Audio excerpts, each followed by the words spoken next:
Buena, gente, voltamos então, continuando nossa revisão sobre os continentes, né, sobre os 5 continentes habitados aí. Enfim, agora a gente começa a falar sobre a Ásia. A gente teve a primeira aula sobre a Europa e agora a gente começa a falar sobre a Ásia, que inclusive é o maior de todos os continentes, né? Como a gente consegue ver muito bem aqui, esse que está em laranja aqui, ó, a gente consegue ver pelo tom laranja aqui, que ele é o maior dos continentes. Apesar do que, quando vocês observam o continente americano, aqui todo verde é um continente só, né? Que existe uma subdivisão, onde está circulando o mouse lá, América do Norte, depois a América Central e depois a América do Sul, mas tudo é um continente só. As subdivisões do continente em 3 Américas não deixa de existir um continente só, que é o continente americano, ok? Mas aqui nesse tipo de situação, como a gente pode dizer assim, nesse tipo de representação cartográfica, parece o continente americano é maior, mas na verdade a Ásia é um pouquinho maior do que o continente americano, né? Enquanto o continente americano tem 42.960.000 quilômetros quadrados, né? A Ásia tem 43. Então, basicamente, aí algo em torno de uns 800, 700 milhões de quilômetros a mais do que o continente americano, né? Então, aqui a gente tem a sequência dos tamanhos. Só para ter uma ideia, o Brasil, né, tem 8.800.000 quilômetros quadrados, ok?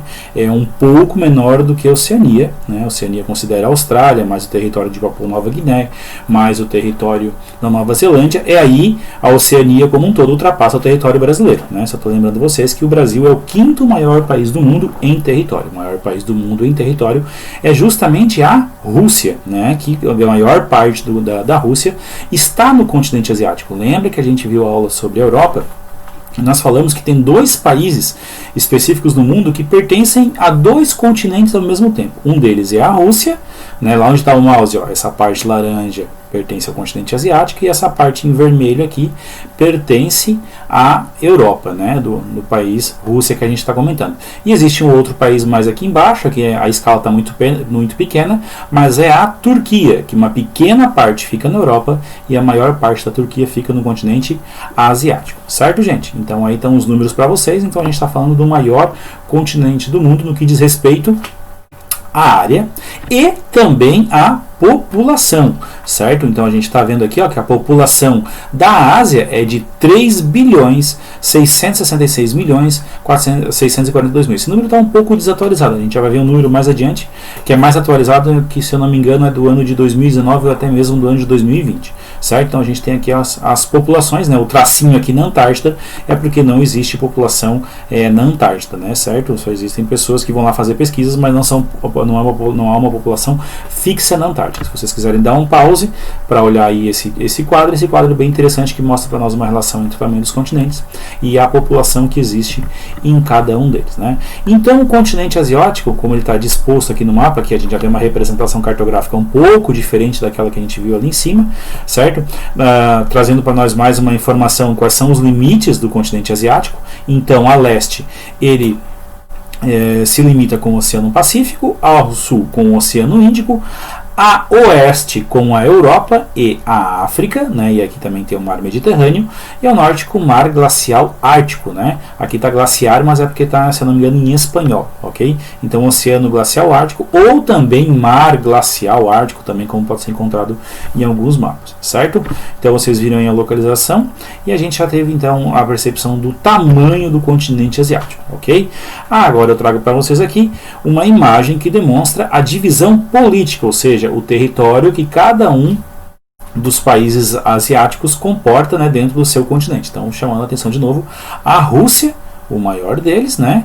E aí a gente começa aqui, né? Turquia, aquele que eu falei para vocês, ó, existe uma pequena parte da Turquia na Europa. Essa parte que está aqui, ó, é europeia. Tá vendo lá o mouse, ó? É europeia. E aqui, assim, onde está passando o mouse, mais ou menos, é onde existe a divisão da Rússia, daqui para a direita, ou daqui para a parte oriental, ou daqui para leste no mapa, é a Rússia asiática, e daqui para oeste, daqui para a parte ocidental, né? Então seria a parte europeia, ok? E no restante os países que remetem muito ao nome, né? Aqui os famosos que a gente lembra bastante, a China, certo? A Indonésia é muito falado, Tailândia, a Índia, certo? A Arábia Saudita, né? Aqui onde vai ter a próxima Copa do Mundo, número 4, aqui, ó, vamos ver se é o número 4, ele mesmo, ó, o Catar, né? A gente tem outros países pequenininhos aqui também, como os Emirados Árabes Unidos, onde tem a famosa Dubai, né? E também a cidade de Abu Dhabi.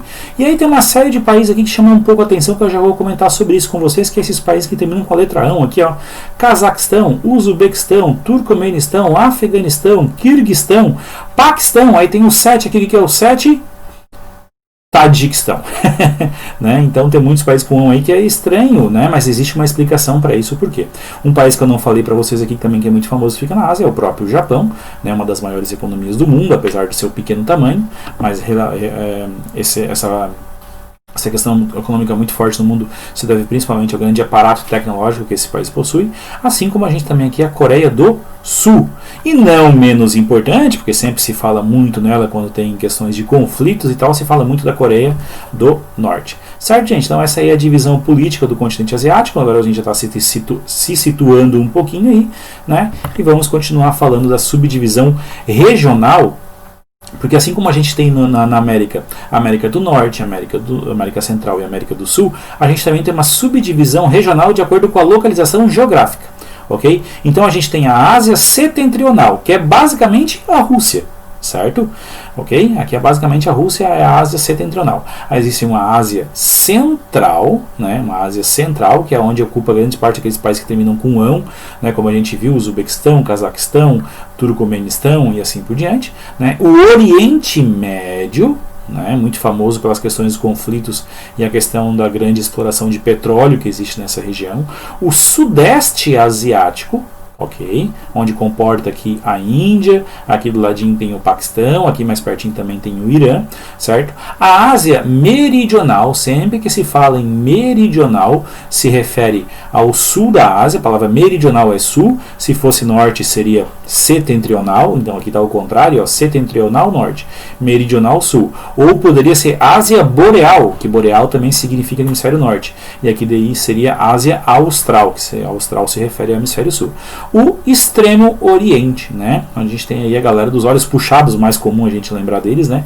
O Extremo Oriente que comporta basicamente a China, as Coreias e também o Japão aqui. Certo, gente? Então essa é uma subdivisão regional de acordo com a localização geográfica desses conjuntos de países dentro do continente asiático. Ok? Alguma curiosidade que a gente tem aqui, né? Vocês já devem ter ouvido falar algumas palavras, então eu estou aqui também para esclarecer algumas dúvidas que vocês possam ter. Né? A gente tem aqui a Península da Indochina, que apesar do nome China, não faz parte, a China não faz parte, e nem a Indonésia, mas está entre a China, que aparece aqui em cima, e a Indonésia, né, que no mapa aqui não chega a aparecer, mas estaria aqui embaixo. Então eu estou falando aqui, mas o mouse lá está circulando, né? Sempre presta atenção no mouse lá, ó. Certo? Então aqui vocês, quais são os países que fazem parte da Indochina? Muito famosos os filmes de guerra nesses lugares, né? Laos, Vietnã, Tailândia, Camboja, né? E aqui já tem um pedacinho da Malásia, porque a Malásia, ela continua, ok? Além disso, a gente também tem uma outra península, que é a Península Arábica. Claro, né, que se eu estou falando de Península Arábica, eu estou falando da Arábia Saudita, mas existem outros países aqui na Península Arábica que também são famosos. Como eu já falei para vocês, o Catar, né, onde vai ter a próxima Copa do Mundo, o Emirados Árabes Unidos, onde a gente tem as famosas cidades de Abu Dhabi e Dubai, Omã e Iêmen, né? Então esses países aqui fazem parte da Península Arábica, né? Outra península fácil que o nome já identifica também é a Península Coreana, certo? Justamente aqui eu nem preciso colocar o nome dos países para vocês, né? Vocês devem saber que país se referem a essa parte mais avermelhada aqui e que país se refere a essa parte mais azulada. Já sabem, né? Obviamente, né? A parte vermelha, né, é a Coreia do Norte e a parte azul a Coreia do Sul. Beleza, gente? Então, e uma outra situação que pode aparecer para vocês é quando fala assim, ó, Indomalaia. Então eu coloquei o nome aqui Ecozona. Porque o que é uma ecozona? É uma zona ecológica que possui características em comum. É mais ou menos como se fosse um bioma, né? Um conjunto de uma região que tem características em comum, especialmente dedicada à questão climática, com chuvas muito intensas no verão. Então possui uma característica em comum muito presente, muito forte dessa região, que são as chuvas muito fortes no verão, as chamadas monções. Eu já vou explicar para vocês o que elas são, ok? Então a Península Indomalaia, desculpa, não é península, a ecozona Indomalaia, quando vocês escutarem o nome Indomalaia, se refere o quê? O conjunto regional que vem desde lá da Índia, ó, o mouse lá, ó, da Índia, né, até a Opa, voltei aqui sem querer, né? Desde a Índia até a Malásia, ok? Então pega todo esse conjunto, ou seja, a ecozona Indo-Malaia pega a península da Indochina até a Indonésia e a Malásia aqui, incluindo a Índia também. Ok, gente? Beleza? Bom, Indonésia e Malásia e outros, porque aqui no sul da península da Indochina, né, aqui a península, que a gente vê que é a península da Indochina, essa península aqui, ó, que tem Mianmar, Laos, Tailândia, Vietnã, Camboja e assim por diante, tem aqui aquele pedacinho que começava a Malásia e depois tem a Indonésia aqui também. Só que dentro tanto da Malásia quanto da Indonésia tem outros países, né? Dentro da Malásia eu tenho um paizinho chamado Brunei.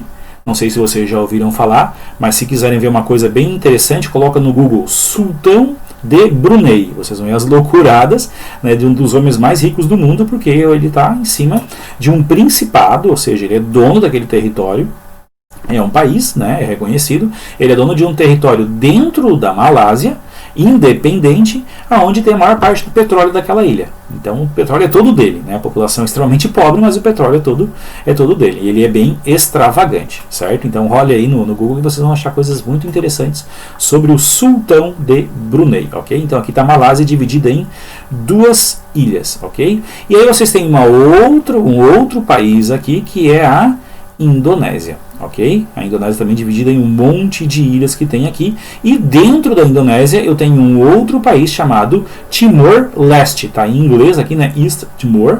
Mas é o Timor-Leste, que por curiosidade fala como língua oficial o português, né? Basicamente muito parecido, muito semelhante à nossa língua portuguesa, né? Aqui aparece também a ilha das Filipinas, né? Que é justamente o país com o maior número de ilhas do mundo, né?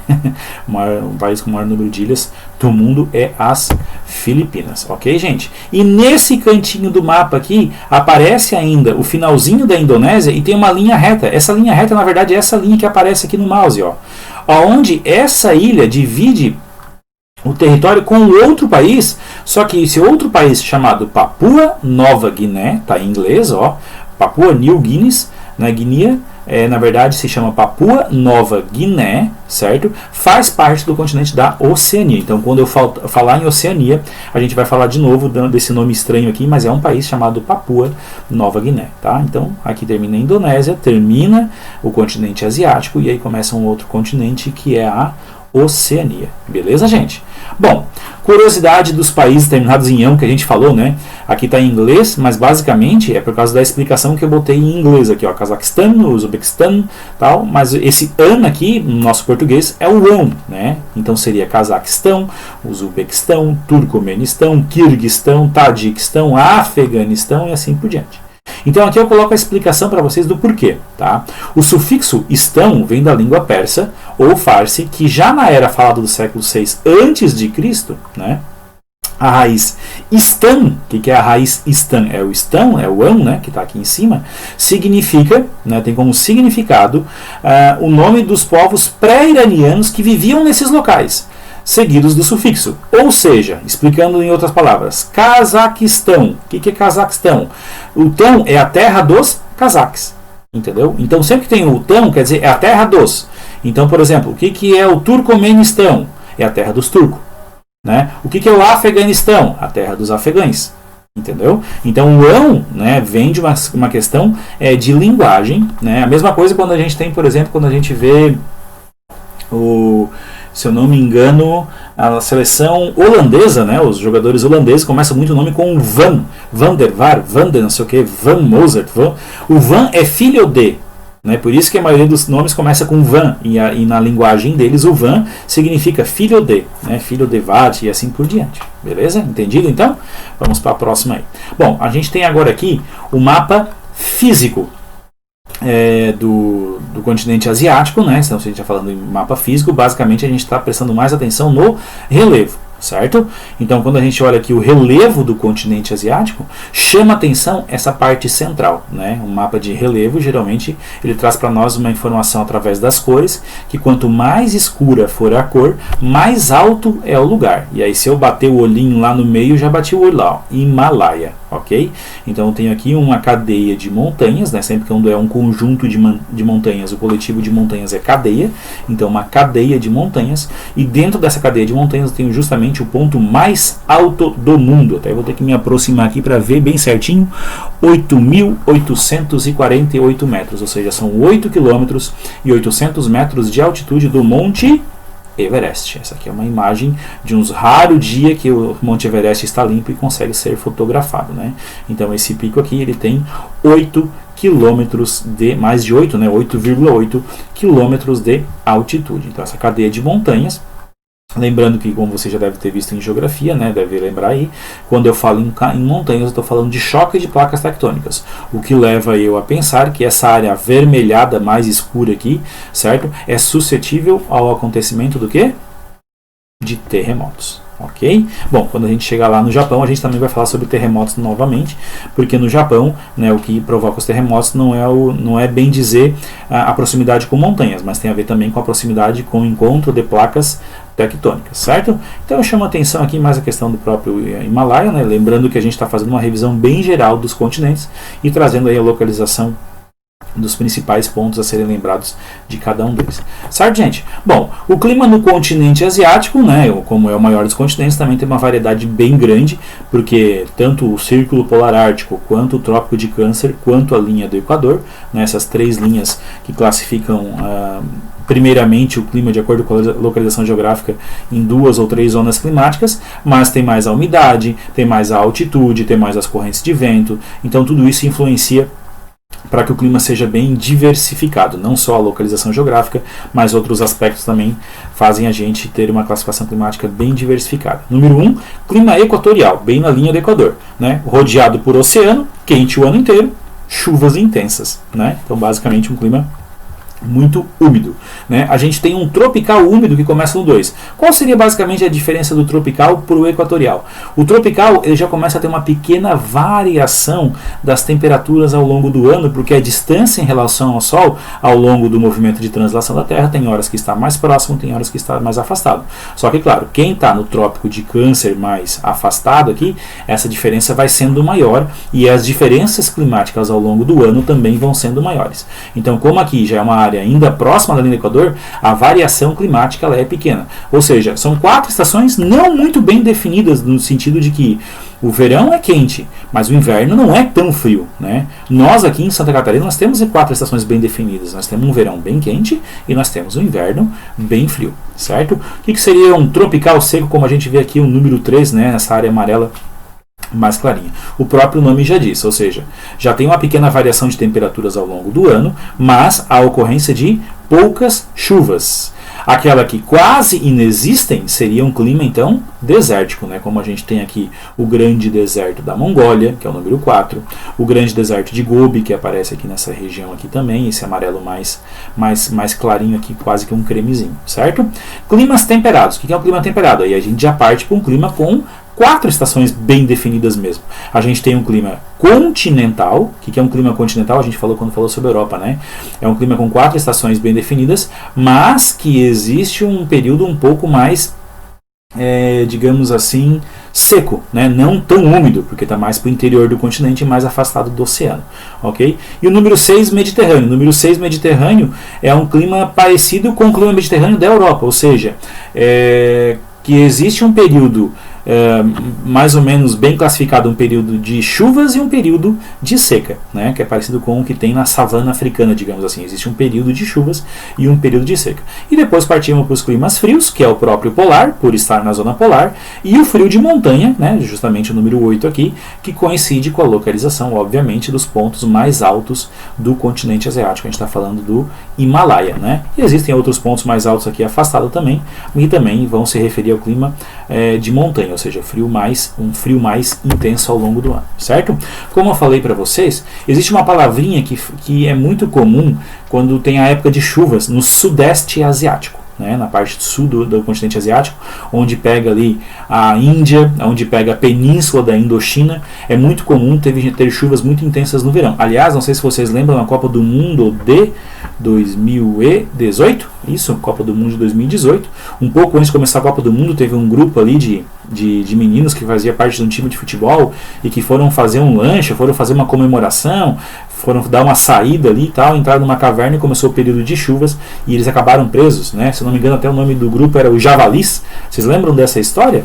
Então, justamente, ela lembra nós as monções, que é uma época de chuvas muito intensas, porque acontece essa situação aqui, ó. O Oceano Índico, tá, é o menor dos oceanos. Claro que todos os oceanos são interligados, mas ele, por estar mais cercado por continente, ele é mais facilmente aquecido no verão. Então, quando é inverno, né, existe uma pressão mais alta no continente e uma pressão mais baixa na parte aqui mais sul.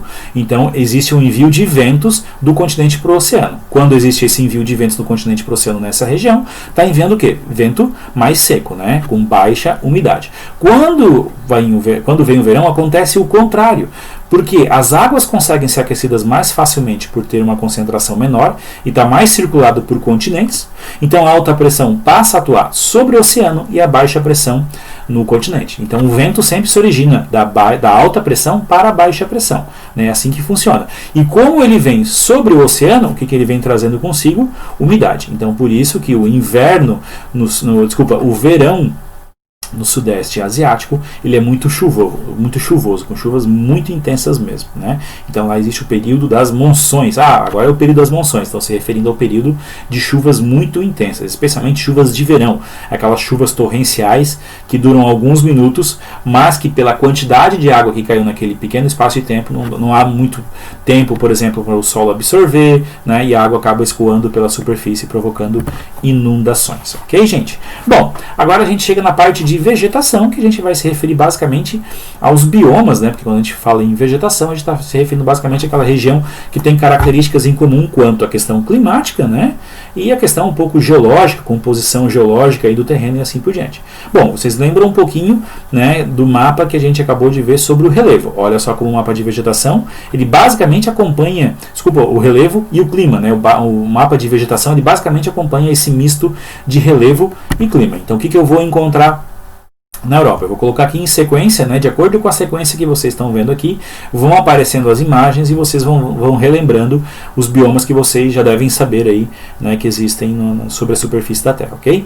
Então, primeiro, tundra, última vegetação antes do gelo total, né? A tundra só aparece 3 a 4 meses por ano e depois ela é totalmente encoberta pela neve. Abaixo da tundra eu tenho aquele verde mais escuro, que é a floresta de coníferas, basicamente as taigas, né, os pinheiros com suas folhas acicofoliadas para conseguir suportar a neve, aliás, para não conseguir depositar a neve sobre suas folhas e aí assim sobreviver os períodos mais frios, né? Inclusive aqui a gente tem a floresta da Sibéria, essa parte da Rússia que aparece esse verde mais escuro aqui, é justamente a maior floresta do mundo, quase 2 a 3 vezes maior do que a floresta amazônica em área, ok? A gente tem a floresta temperada, ou também conhecida como subtropical, que corresponde àquela vegetação caduca, vegetação que perde as folhas no outono, né, que começa a amarelar no outono e perde as folhas no inverno para sobreviver ao período de frio mais intenso, e aí quando chegar a primavera ou verão estar totalmente florescida, ok? Depois a gente tem a vegetação mediterrânea, muito parecida com a vegetação até mesmo das savanas, né? Mas que comporta muito mais esses gramados e tal, que está submetida a um clima parecido com o da savana, que é de uma estação seca e uma estação mais chuvosa. A gente tem as pradarias e os estepes. Basicamente, as duas vegetações são campos abertos. A diferença básica é que as pradarias está submetida a um clima mais úmido e os estepes a um clima mais seco. Então, quando é mais verdinho o ano inteiro, pradaria. Quando existe um período do ano que fica mais ressecado, são os estepes. Até chega meio que parecer com um deserto, mas não chega a ser um deserto, porque existe um período um pouco mais úmido, ok? Aí sim, depois a gente tem os desertos, né? Que inclusive no continente asiático existem desertos rochosos e existem também desertos arenosos, ok, gente? Bom, a gente também tem um pouco de savana. né, parecido com a savana brasileira, inclusive, né, que são os campos sujos, quase que uma pradaria, digamos assim, mas existe a intercalação de árvores maiores, né, então por isso que vem a ideia de campo sujo, existe um campo aberto, com uma árvore aqui, uma árvore acolá e assim por diante, né, bem espaçadas entre elas, que é muito comum encontrar isso na Índia, inclusive o elefante, né, que foi transportado da África para a Índia, conseguiu se adaptar bem à Índia, justamente porque o bioma encontrado lá é extremamente semelhante ao do continente africano, ok? E por último que eu coloquei aqui, eu coloquei a floresta tropical, né? Basicamente a mesma que a floresta amazônica que se encontra aqui na região tropical muito úmida, ou seja, né, o mesmo tipo de clima encontrado aqui na região amazônica brasileira. Eu não coloquei vegetação de altitude, que basicamente é tundra, que a tundra também é encontrada em altitude porque é a última vegetação antes do gelo total. E áreas cultivadas aí depende da agricultura de cada uma das regiões, ok? Trago como curiosidade aqui para vocês também a questão dos terremotos, já que a gente falou dos terremotos que acontecem ali entre a Índia, o Paquistão, toda aquela região próxima ao Himalaia, né, porque tem um choque de placas. A gente tem uma região muito famosa no mundo inteiro, que vocês já devem ter escutado falar, que é o Círculo de Fogo, né, ou o caldeirão de fogo aqui do Oceano Pacífico, que essas áreas onde aparecem essas linhas aqui são áreas de encontro ou separação ou até mesmo de fricção entre as placas tectônicas, uma se esfrega na outra, uma pode subir sobre a outra, uma pode descer, enfim, pode acontecer várias formas aí de encontro, e onde existe essa área de encontro de placas tectônicas, existe um surgimento de vulcões, né, mas a gente está mais assustando aí a questão da ocorrência de terremotos, e aí vocês vão ver aqui nessa região aqui onde está o mouse, dá uma olhadinha lá no mouse, é a ilha do Japão, onde eu tenho um encontro de uma placa aqui, outra placa aqui e outra aqui. São 3 placas bem pertinho uma da outra. Essas 3 placas, né, provocam terremotos constantes aqui na região do Japão, que obviamente muito preparado para suportar esses tremores de terra. Às vezes o tremor é um pouco mais forte e aí não tem como toda a estrutura deles, né, como aconteceu em 2011, né, suportar, como teve o tsunami de 2011. Mas enfim, vários terremotos acontecem lá e a gente nem acaba sabendo porque não houve danos graves, não houve danos sérios, porque o país já está preparado para suportar esse tipo de situação. Ok, gente? Bom, eu trago aqui para vocês também a curiosidade da cidade de Hong Kong, né, que fica bem no sulzinho. Olha o tamanho da China, lá o mouse, né, o tamanho da China, e Hong Kong fica aqui bem no final. Existe um conflito aí entre a própria China e Hong Kong, que pertence à China, mas ainda não pertence totalmente, que está num processo de transferência do poder inglês, que já acabou, e que agora goza de uma certa autonomia, e que aos poucos vai sendo passado para a China, e está acontecendo um monte de conflito. Desde 2019 várias manifestações estão acontecendo. Então aqui, conforme o mouse está circulando aqui, ó, tem um link de um vídeo de 4 minutinhos, explicando, muito interessante para vocês que estão fazendo o vestibular, Enem e tal, né, olhar esse vídeo aqui, que explica o que está acontecendo com Hong Kong, porque estão tendo essas manifestações lá. Tá? Atualmente ainda ele é meio que soberano, né? Mas ao mesmo tempo ele é meio que submetido a algumas leis chinesas, então, como vocês falam, é um espaço especial administrado pela China, mas que não é totalmente administrado. Enfim, o vídeo explica muito bem essa situação para vocês. Ok, gente? Bom, a gente traz agora, a gente não, né? Eu fui em busca de uma população mais atualizada do continente asiático, e aqui está o número, né? A Ásia, olha só, o mundo inteiro tem 7,6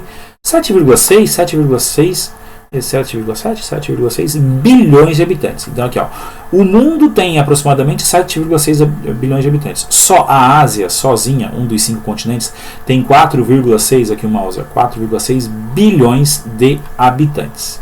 E aí eu tenho 2 países que chamam a atenção, né? Um deles é a China, que tem a política do filho único já faz algum tempo, né? Até eu acho que faz um ou 2 anos que eles iam abolir essa política, porque já surtiu o efeito quase que desejado, tá certo? Com 1,4 bilhões de habitantes. E a Índia, que ainda não tem nenhuma política restritiva ao número de filhos, nenhuma política antinatalista, em que continua aumentando muito esse número, com 1,3 a 1,4 bilhões de habitantes, e que provavelmente nos próximos anos vai ultrapassar a China na questão populacional.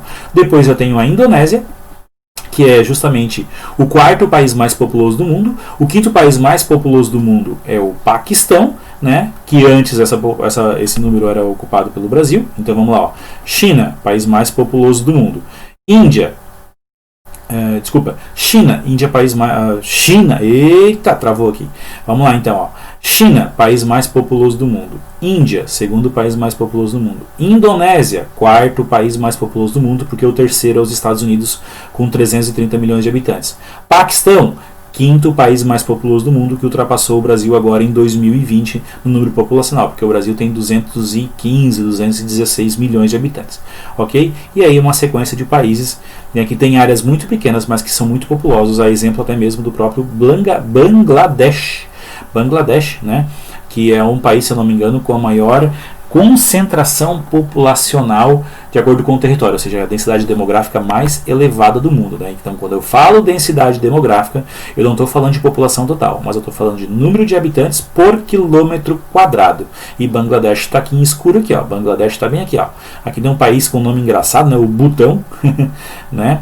Inclusive, tem várias pesquisas já da ONU que classificou o Butão como o país, a população mais feliz do mundo, né? E não é um país rico, né? É um país que mostra justamente que o consumismo, né, e altas riquezas não são a razão, não são a explicação da felicidade, ok?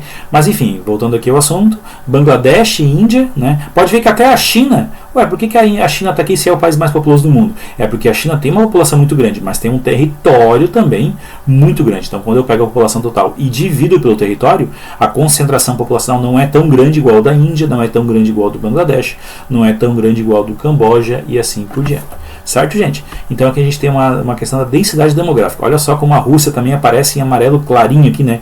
Menos a Mongólia mesmo, né? Menos de 5 habitantes por quilômetro quadrado. A Mongólia é um país com relevo muito acidentado, né? Muito complicado. Lembrando que a Mongólia, o Império Mongol do Gengis Khan, foi o maior império do mundo em questão territorial, né? Foi para prever o crescimento do território do Império Mongol que a China fez a tal Muralha da China, né? Então tem história aqui também muito bacana aqui nessa área aqui, ok, gente? Bom, só por curiosidade também, já que a gente está falando em população, né, em densidade demográfica, eu trago aqui para vocês que Tóquio, a capital do Japão, é a maior cidade do mundo. São 13 milhões de habitantes na cidade, né, a cidade de Tóquio, mas se eu pegar a região metropolitana, que pega cidades como Yokohama e outras cidades ali próximas, chega perto, ou até mesmo passa de 35 milhões de habitantes. É justamente a maior, né, maior cidade, o maior aglomerado urbano do mundo, né, como fala aquela propaganda, maior do mundo, certo, gente? Bom, no que diz respeito ao PIB, aí de novo, né, chama atenção a China com 14 trilhões de dólares em 2019, né, em recesso agora os outros países em 2020 por conta do Covid, mas que a China não diminuiu muito, porque grande parte dos insumos comprado para o Covid nos outros países vem justamente da China, então ela também está se dando muito bem na situação, e já é uma previsão aí de no máximo 2, 3 anos a China ultrapassar os Estados Unidos com o PIB de 20 trilhões que tem os Estados Unidos atualmente, né? A China provavelmente nos próximos 3 anos, aí 2, 3, 4 anos, dependendo do que acontecer, né? Se as coisas continuarem como estão, provavelmente deve ultrapassar os Estados Unidos no PIB, né? Que o PIB significa Produto Interno Bruto, é a soma de toda a riqueza produzida ao longo de um ano naquele país, ok, gente? Chama atenção o Japão, né? A Índia também chama atenção, né? Já provavelmente esse número aqui já deve estar quase que ultrapassando o próprio Brasil aqui, né? Já deve estar passando o Brasil também. Aí eu tenho a Coreia do Sul, é pequenininho da Coreia do Sul, tão tecnológica por causa do tamanho também, mas chama muita atenção um país tão pequeno ter uma renda tão grande. Olha só Taiwan, né? Taiwan é muito importante, Taiwan é forte também. A Indonésia, a Arábia Saudita por causa do petróleo e assim por diante, certo? Gente, bom, e os blocos econômicos que a gente tem, a gente já falou da União Europeia quando falou Europa, tem outros blocos aqui que vocês já escutaram o nome em algum lugar, como o NAFTA, como o Mercosul, e aqui na Ásia existe também a APEC, né, onde a gente tem os principais aqui, os fundadores, Japão, China, Singapura, Brunei, Malásia, Tailândia, Indonésia, Hong Kong e Taiwan. Filipinas, aí tem alguns convidados que começam a aparecer aqui, aqueles que começaram a fazer relações comerciais. Mas agora, nesse ano, finalzinho do ano 2020, a China, a Índia e vários países aqui anunciaram um novo acordo que a soma desses países que fazem parte desse novo acordo ultrapassam muito o bloco que tem o maior circulação de dinheiro, que é a União Europeia, né, e até mesmo o próprio NAFTA, que eles têm mais circulação de dinheiro agora nesse novo bloco que está se formando, né, não tem um nome específico ainda, mas já é um acordo comercial bem forte que está acontecendo, que foi lançado agora no final de 2020 nessa parte. Ok, gente? Bom, então aqui eu trago para vocês, para finalizar, os países que fazem, a bandeira dos países que fazem parte da Ásia, né, você pode dar um pause aí e tirar a curiosidade. Até reforço aqui a curiosidade da única bandeira do mundo que não tem um formato retangular.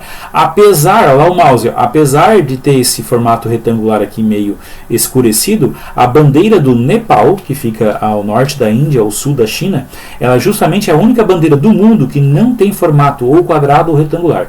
Ela tem esse formato desses basicamente dois triângulos aqui. Certo, gente? Então é isso, né? Um abraço a todos. Até mais.